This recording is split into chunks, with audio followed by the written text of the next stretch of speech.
Sherrone Moore is joining this full-length show a little bit later. So if you're watching this as a clip-off, hey, go check out the Sherrone Moore interview that's actually on this channel already. But Bryce Underwood is the story, right? We understand that. He's a generational talent. The dude's special, and that's kind of been what the sentiment has been around him so far during spring practice. Mikey Keene not really going through practice, so it's Bryce Underwood and Jaden Davis going back and forth. The report is that Jaden Davis has taken tremendous strides. The other sentence that follows that is, but Bryce Underwood is different. Like, it's going to be Bryce Underwood's job. And I don't say that to go against what's going to be said around this competition still being open.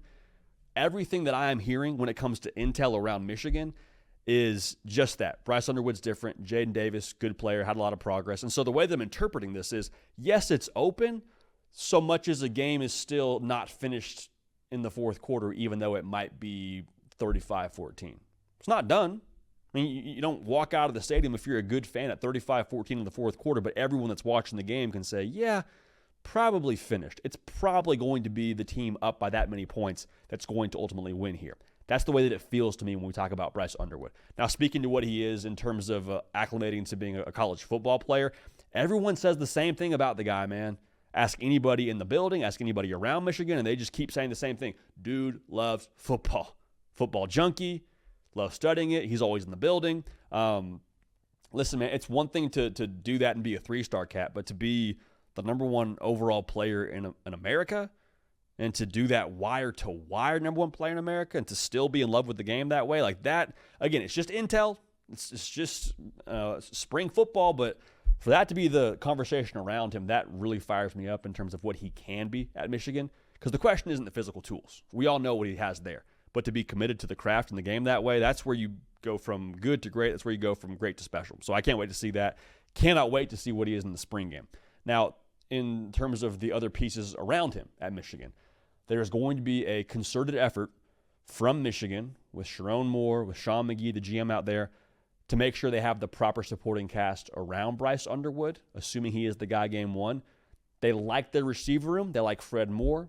They like Donovan McCulley transferring over from Indiana. They feel like they might need to go get another receiver via the portal should the right guy become available. They have some prospects, but we'll see what ends up happening here as this thing progresses. They do need to go get a left tackle. That has been something that has been made very clear to me from people close to Michigan. They need to go get a left tackle to support Bryce Underwood. Now, even if you don't have what you need at left tackle, I think it is probably worth noting that as special as Bryce Underwood is as an athlete, you might need to rely on that more this year, which to me only furthers the idea that he's just going to start for you game one if you needed any more convincing there. So there's that part of it. Offensively, though, from a Chip Lindsey side of things, who's your new OC out there, the return, or the report rather, return on investment, I suppose, there is that the offensive floor just continues to be raised. Like a couple of years ago, last year most specifically, you're speaking to the offense and getting a first down, I was told, was like a good thing during practice because of how good that defense was and also, quite frankly, how limited they were from a personnel perspective. That's not the case with Chip Lindsey. They're going to throw the ball more, going to be more creative, it sounds like, in terms of how they scheme it up. They love the way he sequences his plays together. On top of that, they're going to involve the running backs in the pass game a little bit more, right? So that's Marshall, that's Haynes. They like them out of the backfield. They'll utilize them. What that does to a defense is, just another thing to worry about. You got Bryce Underwood's legs. You have a couple receivers you feel good about. You'll involve the tight ends. And also, even if you have all those things covered, they can check it down to the running backs and feel good about what they do. Just the laundry list continues to grow in terms of how you have to defend Michigan. So good vibes over there. Defensively, not a lot that's new. Last time we spoke about this, when it comes to Michigan intel, they trust their personnel. Like, they may not have as many first-round draft picks, which isn't saying a lot, like Mason Graham, Kenneth Grant, Will Johnson. To have 3 first-rounders on your defense, that's stupid. They think they have potentially more overall draft picks on this defense.